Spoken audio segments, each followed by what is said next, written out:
नमस्कार, मैं हूं आपके साथ आलोक और आप देख रहे हैं TV27 न्यूज। खबरों के सिलसिले को देंगे विस्तार। प्रियंका गांधी से जुड़ी एक बड़ी अपडेट आ रही। उत्तराखंड के दौरे पर रहेंगी प्रियंका। तो 13 अप्रैल को करेंगी रामनगर का दौरा, जनसभा को करेंगी संबोधित। महंगाई और बेरोजगारी जैसे मुद्दे उठा सकती हैं प्रियंका गांधी। तो 13 अप्रैल को करेंगी रामनगर का दौरा। तो उत्तराखंड का दौरा है 13 अप्रैल को और जनसभा को संबोधित करेंगी, जहां पर लगातार उत्तराखंड में जिस तरीके से कांग्रेस एक बार फिर अपना जनाधार जो है वो वापस लाने की कोशिश में कर रही है और 5 सीटों को लेकर के लगातार कांग्रेस की जद्दोजहद फिलहाल जारी है। तो इस बीच उत्तराखंड के दौरे पर रहेंगी प्रियंका गांधी।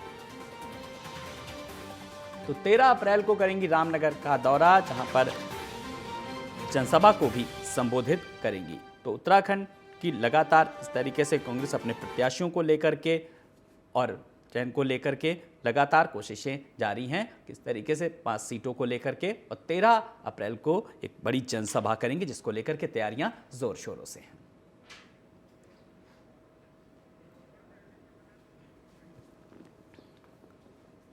तो प्रियंका गांधी का ये दौरा कई मायनों में काफी अहम माना जा रहा है। उत्तराखंड का ये दौरा तो लगातार जिस तरीके से एक तरफ बीजेपी को मात देने के लिए और अपने मुद्दों को लेकर के अब कांग्रेस किस तरीके से प्रचार प्रसार के कमान संभाल रही है, और इसी कड़ी में अगर उत्तराखंड को लेकर के बात करें तो उत्तराखंड में फिलहाल जो लोकसभा की सीटें हैं उनमें अपने प्रत्याशियों को लेकर के प्रचार के लिए फिलहाल प्रियंका 13 अप्रैल को जाएंगी, जो खबर मिल रही है, और 13 अप्रैल का ये दौरा काफी अहम माना जा रहा है।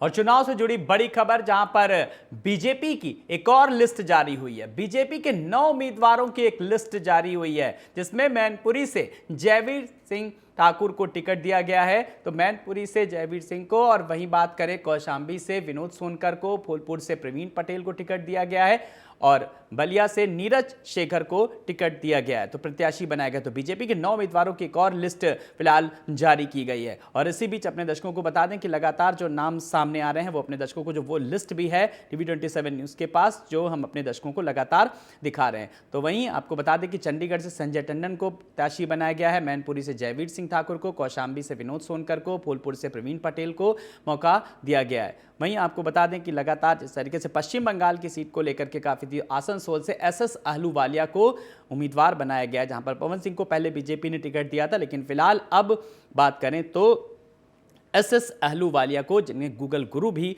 कहा जाता है, जो टेक्निकल मामलों के काफ़ी जानकार नजर आते हैं। इलाहाबाद से बात करें तो लगातार जिस तरीके से रीता बहुगुणा जोशी का टिकट कटा है, और उनकी जगह फिलहाल जिस तरीके से अब इलाहाबाद में केसरीनाथ त्रिपाठी, जो कि पूर्व राज्यपाल रहे, उनके पुत्र को मौका दिया गया है। वहीं आपको बता दें आसनसोल से SS अहलूवालिया को पार्टी ने अपना उम्मीदवार बनाया है।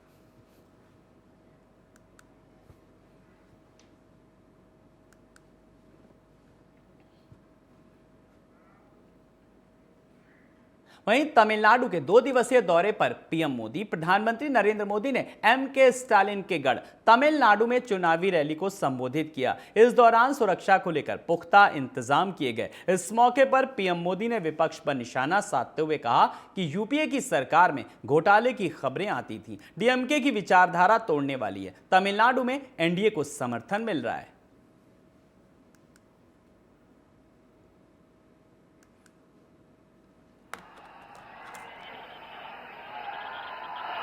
तो प्रधानमंत्री नरेंद्र मोदी ने चुनावी जनसभा को संबोधित किया।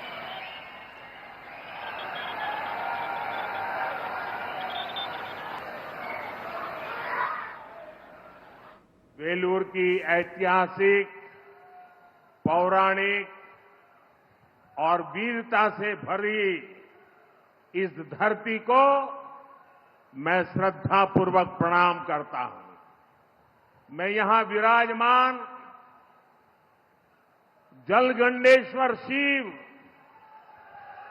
और भगवान मुरुगन के चरणों में नमन करता हूं। ब्रिटिश रूल के खिलाफ इस धरती पर बहुत बड़ी क्रांति हुई थी और वही वेलूर फोर्ट और वेलूर की धरती एक बार फिर हिस्ट्री बनते देख रही है। बीजेपी और एनडीए को तमिलनाडु में अपार जन समर्थन मिल रहा है। पूरा तमिलनाडु कह रहा है, एक बार फिर एक बार फिर एक बार फिर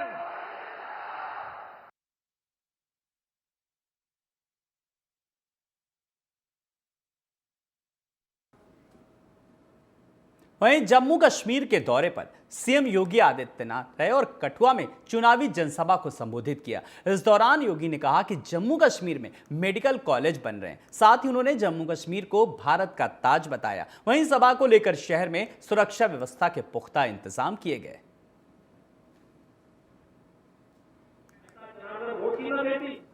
तो जम्मू में मुख्यमंत्री योगी आदित्यनाथ, उत्तर प्रदेश के मुख्यमंत्री, एक स्टार प्रचारक के रूप में पहुंचे, जम्मू कश्मीर का दौरा किया और चुनावी जनसभा को संबोधित किया।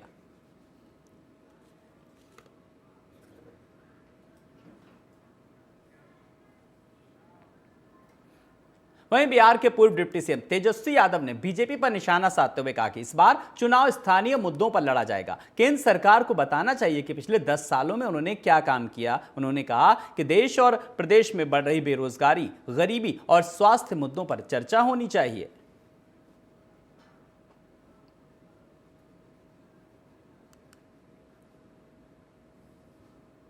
पूरी ताकत लगा रहे हैं, लेकिन सभी लोग जो है मुद्दे की बात कर रहे हैं। इस बार जो चुनाव जो होगा वो लोकल इश्यूज पे होगा। उनके सांसदों ने क्या किया 10 साल में, इनके केंद्र सरकार ने क्या किया 17 साल में, इनके डबल इंजन सरकार ने क्या किया, और कई जगह लगातार 10-10 साल से, या पिछले बार देखेंगे 40 में 39 सांसद इनको जिताया था। पूरी ताकत लगा रहे हैं, लेकिन सभी लोग जो है मुद्दे की बात कर रहे हैं। इस बार जो चुनाव जो होगा वो लोकल इश्यूज पे होगा।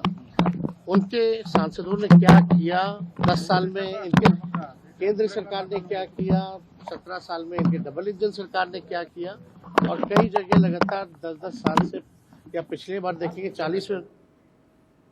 बिहार की राजनीति में पूर्व उप मुख्यमंत्री तेजस्वी यादव ने एक बार फिर घमासान मचा दिया। उन्होंने सोशल मीडिया प्लेटफॉर्म एक्स पर एक वीडियो शेयर किया। इस वीडियो में वो चुनाव प्रचार के लिए जा रहे हैं। साथ में उनके नए नए बने पार्टनर मुकेश सहनी भी हैं। दोनों हेलीकॉप्टर में लंच यानी दोपहर के भोजन का आनंद ले रहे हैं, लेकिन उस भोजन में तेजस्वी मांसाहार ग्रहण कर रहे थे, जिसको लेकर उन्होंने सोशल मीडिया पर खूब ट्रोल किया जा रहा है। वहीं नेटिजन्स ये कह रहे हैं कि नवरात्र के दिनों में तेजस्वी मछली का सेवन कर रहे हैं। वहीं इस वीडियो पर अब खुद तेजस्वी ने सफाई देते हुए कहा, यह वीडियो नवरात्र से पहले का है और बीजेपी लोगों का ध्यान असली मुद्दों से भटकाने के लिए इस तरह की अफवाह फैला रही है।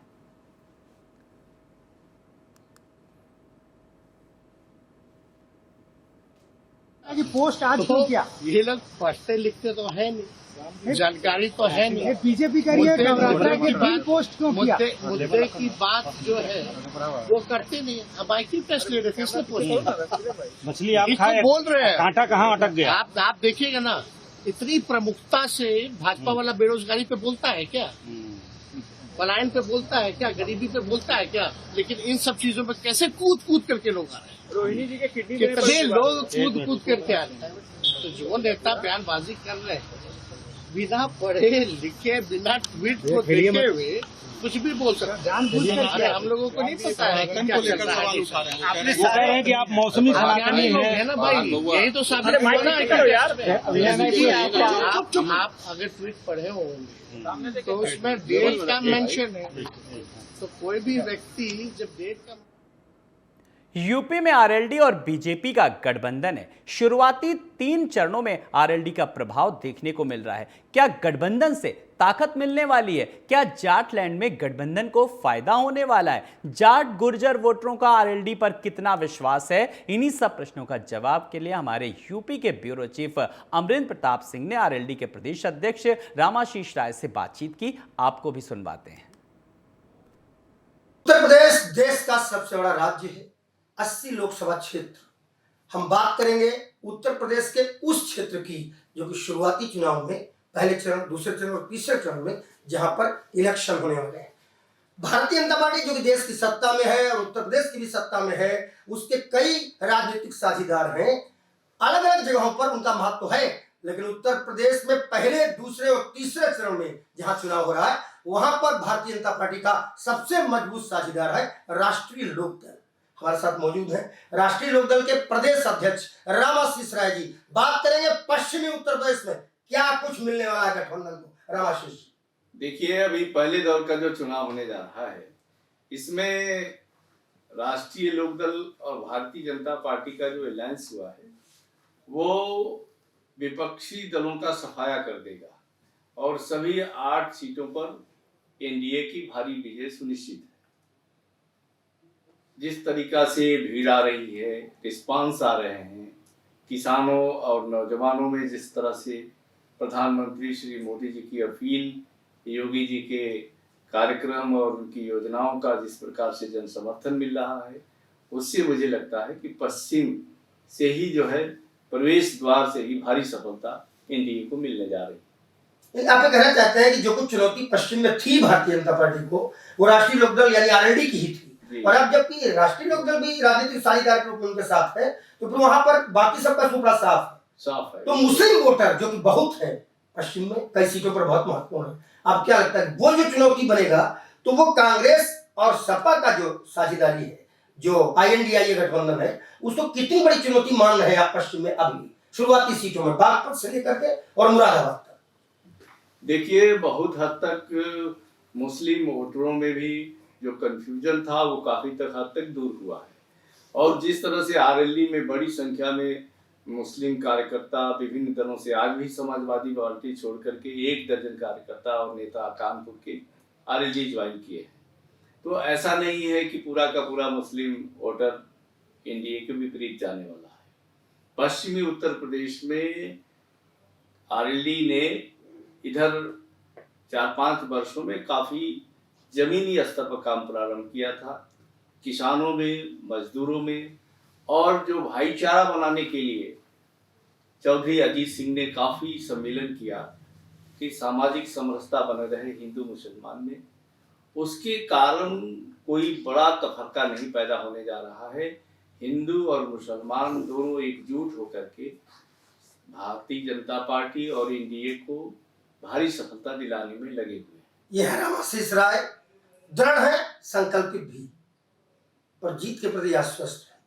क्या कुछ होगा तो समय बताएगा, लेकिन फिलहाल भाजपा और आरएलडी गठबंधन इस बात का दावा कर रहा है कि उत्तर प्रदेश की 80 में से 80 सीटें इस बार हम लाएंगे। वीडियो जर्नलिस्ट पंकज गुप्ता, कुमार पृथ्वी और नीरज यादव के साथ टीवी 27 न्यूज लखनऊ के लिए अमरेंद्र प्रताप सिंह। वहीं यूपी में महागठबंधन का प्रचार का कार्यक्रम होने वाला है। राहुल गांधी, अखिलेश यादव और प्रियंका गांधी यूपी में चुनावी प्रचार करेंगे। महागठबंधन के यूपी के प्रचार को लेकर हमारी सहयोगी अनामिका पाल सिंह ने डिप्टी सीएम ब्रजेश पाठक को सवालों में घेर लिया, जिसमें हमारी सहयोगी ने डिप्टी सीएम से तीखे तीखे सवालों की झड़ी लगा दी। तीखे सवालों का जवाब डिप्टी सीएम ने कुछ इस अंदाज में दिया, आपको भी सुनवाना चाहेंगे। अभी यूपी के उप मुख्यमंत्री ब्रजेश पाठक जी बात करते हैं। सर, अखिलेश, राहुल, प्रियंका, देखिए, भारतीय जनता पार्टी उत्तर प्रदेश में 80 की 80 सीटें जीतने जा रही है प्रचंड बहुमत के साथ। मोदी जी की बीजेपी की लहर चल रही है, विपक्ष पूरी तरह से डिरेल्ड है, फ्लॉप है और 0 सीट पाएगा। कह रहे हैं इंडिया गठबंधन छा जाएगा, एकदम 0। ब्रजेश पाठक जी से जब मैंने सवाल किया कि यूपी में अखिलेश, प्रियंका और राहुल एक साथ आने जा रहे हैं, क्या इंडिया गठबंधन छा जाएगा, इस सवाल के जवाब में उन्होंने कहा कि भारतीय जनता पार्टी पूर्ण बहुमत के साथ सरकार बनाने जा रही है और 80 की 80 सीटें जीतने जा रही है। विजय यादव के साथ अनामिका पाल सिंह की रिपोर्ट, टीवी 27 न्यूज लखनऊ। और खबर झांसी में पार्षदों ने नगर पंचायत अध्यक्ष और अधिशासी अधिकारी के ऊपर मनमाने तरीके से कार्य करने का आरोप लगाया। इस मामले की जांच को लेकर पार्षदों ने मंडलायुक्त कार्यालय पहुंचकर एक ज्ञापन सौंपा। पार्षदों का कहना था कि नगर पंचायत अध्यक्ष और अधिशासी अधिकारी ने पिछले 5 महीने से बैठक की जानकारी नहीं दी है। इसी के साथ ही उन्होंने आरोप लगाया कि नगर पंचायत अध्यक्ष ने पुराने कर्मचारियों को बिना किसी को बताए हटा दिया और उनकी जगह पर अपने परिवार के लोगों को नियुक्त कर लिया। पार्षदों ने इस मामले की जांच की मांग की है।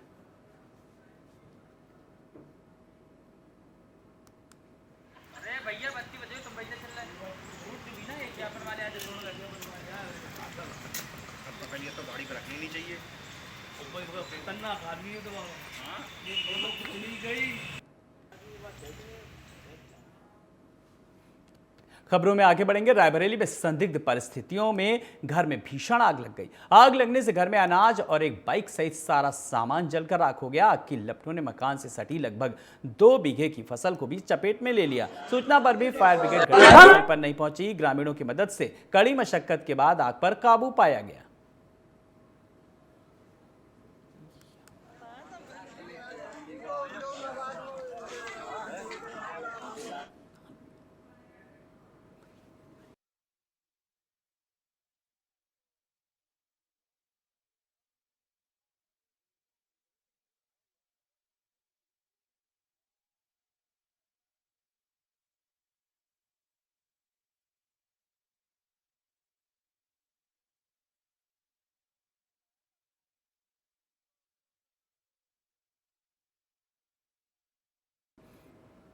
वहीं झांसी के बड़ागांव थाना क्षेत्र से जहां एक विवाहिता का शव फांसी के फंदे पर मिलने से हड़कंप मच गया। मृतका के परिजनों ने दहेज की मांग पूरी न होने पर हत्या का आरोप लगाया। मृतका के परिजनों ने ससुराल वालों पर आरोप लगाते हुए बताया कि उनकी बेटी के साथ मारपीट की जाती थी। परिजनों ने यह भी बताया कि मृतका 7 माह की गर्भवती थी। फिलहाल सूचना पर पहुंची पुलिस और फॉरेंसिक टीम मामले की छानबीन में जुट गई और शव को कब्जे में लेकर कार्रवाई शुरू कर दी गई है।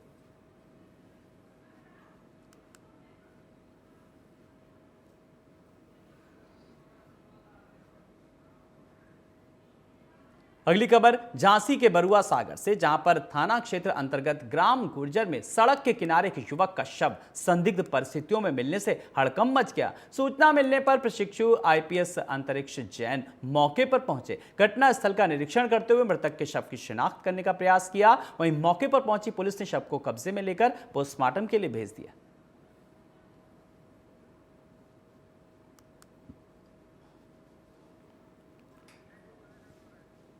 तो मौके पर फिलहाल पुलिस पहुंची और पुलिस तमाम बिंदुओं पर पुलिस की जांच लगातार जारी, लेकिन अभी तक पुलिस के हाथ खाली के खाली नजर आ रहे हैं।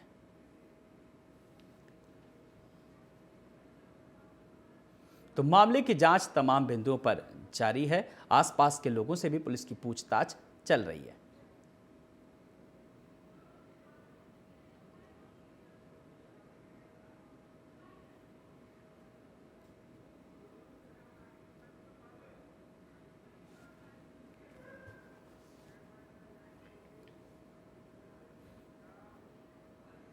वहीं खबर रायपुर से, राज्यपाल विश्वभूषण हरिचंदन ने कुमारी थाना अंतर्गत रायपुर दुर्ग मार्ग पर एक निजी कंपनी के कर्मचारियों से भरी बस के दुर्घटनाग्रस्त होने से 12 लोगों की मौत हो गई, जिसको लेकर राज्यपाल ने ट्वीट के जरिए गहरा दुख व्यक्त किया। उन्होंने कहा, महाप्रभु श्री जगन्नाथ जी दिवंगत आत्माओं को सद्गति एवं शोक संतप्त परिवार को इस दुख की घड़ी में धैर्य प्रदान करें। साथ ही राज्यपाल ने घायलों के शीघ्र स्वास्थ्य लाभ की कामना की।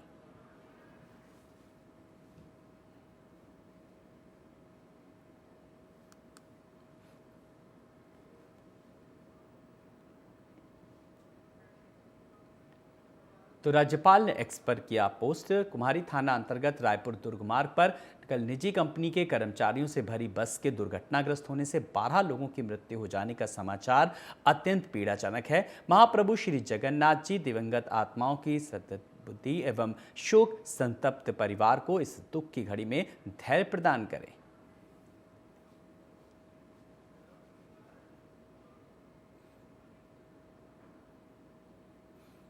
तो छत्तीसगढ़ के राज्यपाल ने ट्वीट किया और अपनी शोक संवेदनाओं को व्यक्त किया। राज्यपाल ने बस हादसे पर जताया शोक।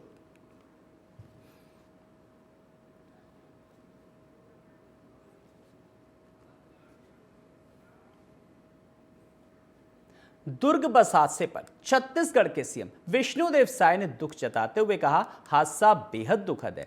12 लोगों की मौत हो गई और इतने ही लोग घायल हैं। 10 मरीज एम्स में भर्ती हैं और मैं उन्हें देखने यहां आया हूं। राष्ट्रपति द्रौपदी मुर्मू ने भी इस घटना पर शोक व्यक्त किया और प्रधानमंत्री नरेंद्र मोदी ने भी अपनी संवेदनाओं को व्यक्त किया। उनका हमने उनके लिए बेहतर इलाज सुनिश्चित करने के निर्देश दिए। एक मरीज की हालत गंभीर है, जांच के आदेश दे दिए गए हैं और जो भी मिले जिम्मेदारों को बख्शा नहीं जाएगा।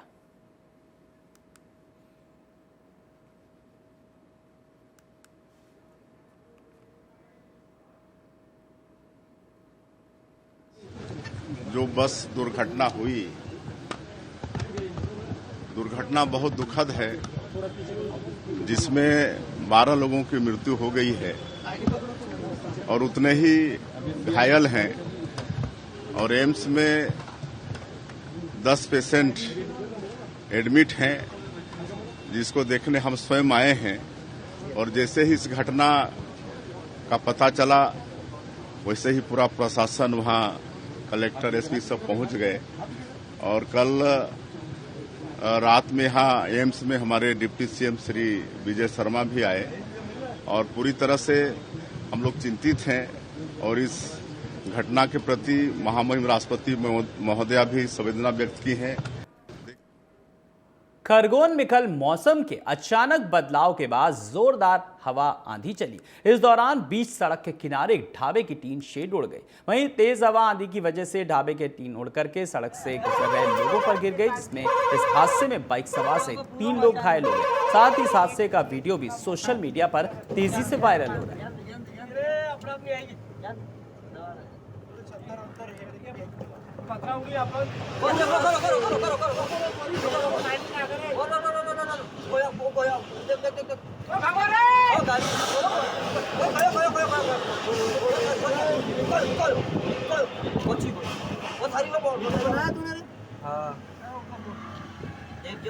अरे इसको उठाओ रे, अरे इसको उठाओ, चलती गाड़ी पे लगा उसको।